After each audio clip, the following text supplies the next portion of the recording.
Welcome viewers, खोजबीन में आपका स्वागत है। मैं हूं शोएब उद्दीन। हवा बहुत तेज है। राहुल गांधी एक नाम, लेकिन ये नाम आज बहुत चर्चा में है, चाहे आलोचना के लिए हो या प्रशंसा के लिए।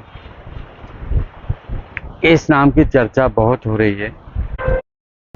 इंग्लिश में एक वर्ड है परसेप्शन, यानी हिंदी में धारणा। आम बोलचाल में कहें तो किसी व्यक्ति या चीज़ के बारे में लोगों की सोच। अगर किसी व्यक्ति के बारे में कोई धारणा बन जाए तो उससे पीछा छुड़ाना बहुत मुश्किल होता है।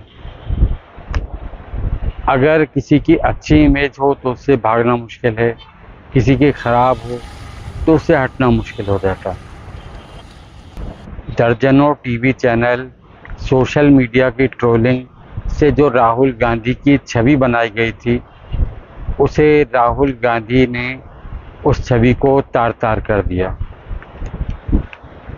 असल में जब भारत जोड़ो यात्रा होने वाली थी और शुरू भी हुई तो मुझे ये अंदाज़ा नहीं था कि मुझे भी नहीं था ईमानदारी से कि ये यात्रा इतनी सफल होगी।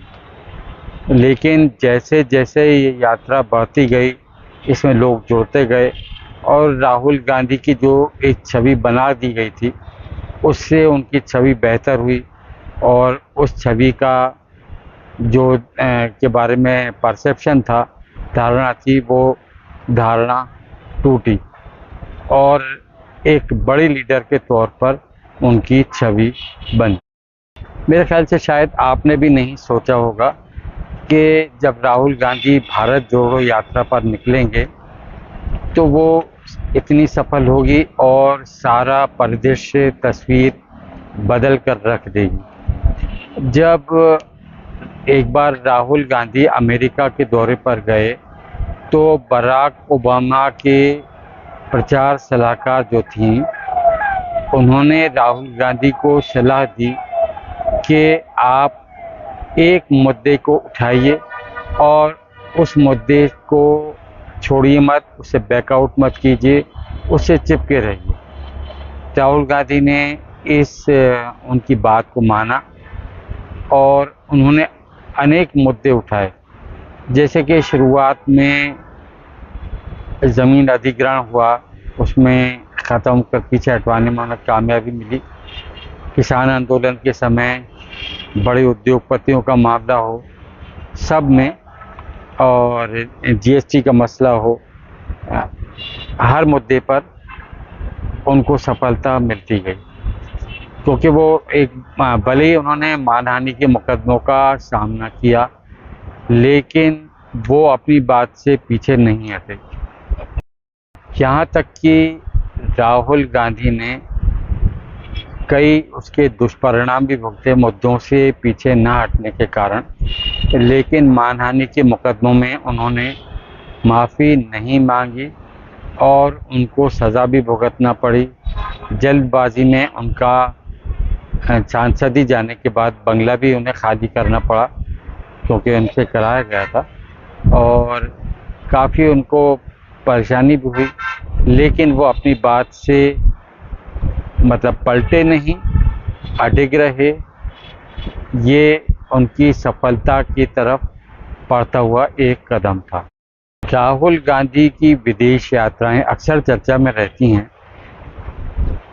उसकी एक वजह यह भी है कि राहुल गांधी जब अमेरिका जाते हैं तो वो हर साल उनको अमेरिका की कैलिफोर्निया के एक यूनिवर्सिटी में और कैम्ब्रिज यूनिवर्सिटी में लेक्चर देने के लिए बुलाया जाता है, जिसके लिए कहा जाता है कि उनको 2 करोड़ रुपए हर साल दिए जाते हैं। अब जिस तरह राहुल गांधी की छवि बनाई गई थी, राहुल गांधी काफ़ी पढ़े लिखे हैं। एक जो छवि के अनुसार उस छवि का व्यक्ति कभी भी इतना पढ़ लिख नहीं सकता और किसी भी यूनिवर्सिटी में, खासकर अमेरिका की यूनिवर्सिटी में, उसको लेक्चर के लिए नहीं बुलाया जाएगा। जिस व्यक्ति में ज्ञान की कमी है तो उसको कोई लेक्चर देने के लिए क्यों बुलाएगा। लेकिन ये मैं फिर से दोहराऊंगा कि जो व्यक्ति की एक छवि बन जाती है उससे बाहर आना मुश्किल होता है। एक बार जो बन गई कि ये तो भोले हैं, तो वो ज़िंदगी भर भोला भाला ही लोग समझेंगे उसको, भले ही वो वास्तविकता में ऐसा ना हो, लेकिन वो जो छवि बन गई तो बन गई। लेकिन राहुल गांधी अपनी उस छवि को तोड़ने में सफल हुए।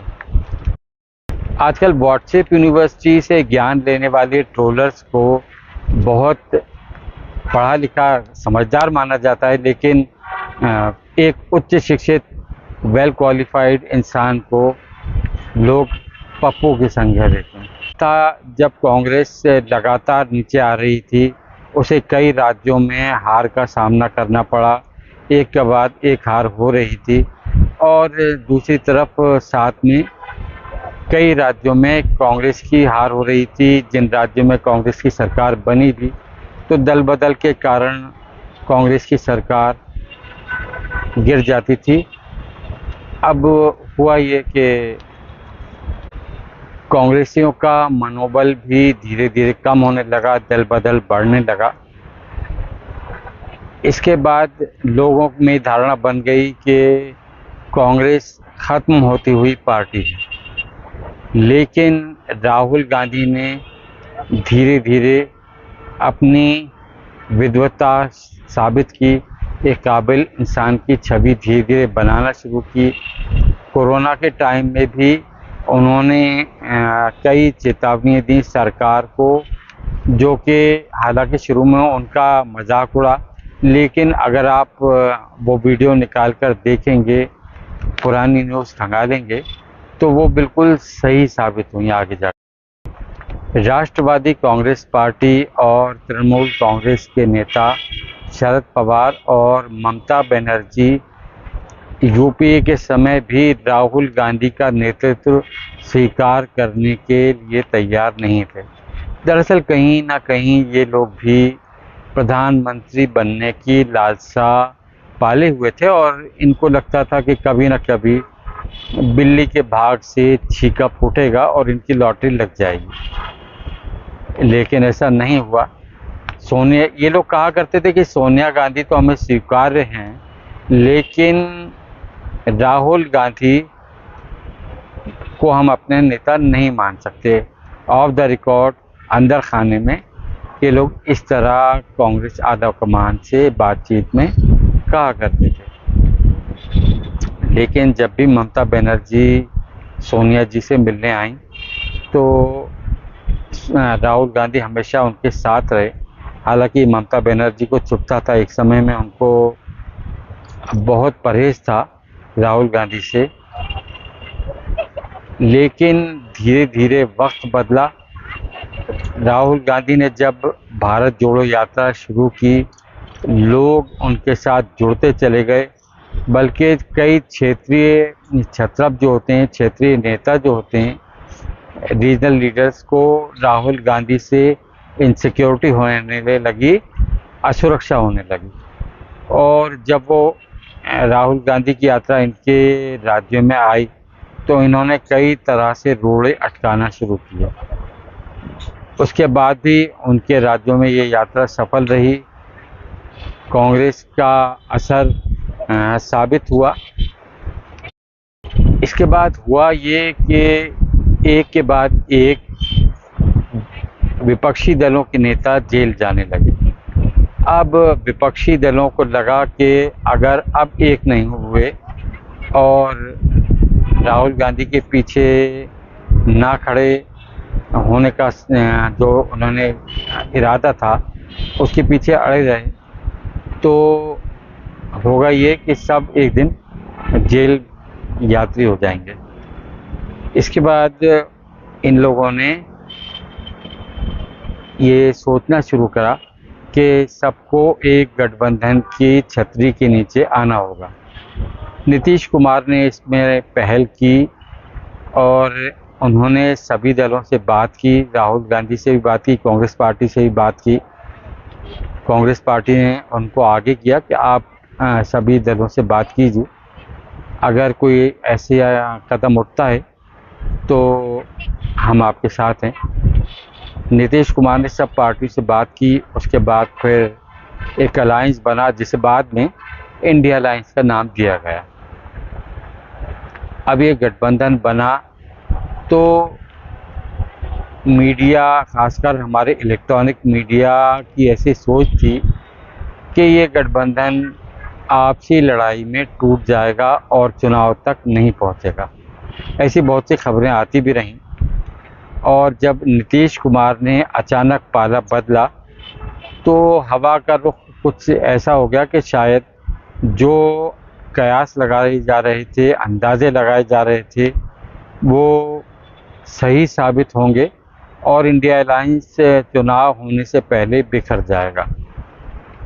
लेकिन धीरे धीरे स्थिति सामान्य होती गई, सभी ने मिलकर प्रयास किए और ख़ासकर केजरीवाल के जेल जाने के बाद फिर से इन सब ने सर जोड़कर बैठना शुरू करा। साथ आने के जो प्रयास थे उनको ज़्यादा ताकत से शुरू किया। अब चुनाव में राहुल गांधी के नेतृत्व में कांग्रेस पार्टी ने काफ़ी अच्छा प्रदर्शन किया। हालांकि जितनी उम्मीद कांग्रेस पार्टी की थी उस हिसाब से नहीं आया, उसके जो भी कारण रहे हों, ले तो काफ़ी अच्छा हुआ। अब आज विपक्ष बहुत मजबूत है, उसको जैसे पहले विपक्ष हुआ करता था वैसा अब विपक्ष नहीं है। राहुल गांधी आज विपक्ष के नेता हैं, सभी उन्हें विपक्ष का नेता मानने को मजबूर हुए हैं, सरकार भी और विपक्ष भी। राहुल गांधी आज विपक्ष के नेता हैं, उनकी वो छवि नहीं रही है जिस तरह तीखे तेवर लोकसभा में उन्होंने दिखाए हैं। अचानक उनकी लोकप्रियता उनके भाषणों के बाद सोशल मीडिया में बहुत बढ़ी। धीरे धीरे ही सही, लेकिन राहुल गांधी ने जो इनकी इमेज करोड़ों रुपए खर्च करके बनाई गई थी उसको बदल दिया है, काफ़ी हद तक बदल दिया है। वीडियो देखने के लिए धन्यवाद। प्लीज़ हमारे चैनल को लाइक कीजिए, सब्सक्राइब कीजिए, शेयर कीजिए। आपके कमेंट्स पढ़कर हमें अच्छा लगेगा। Thank you.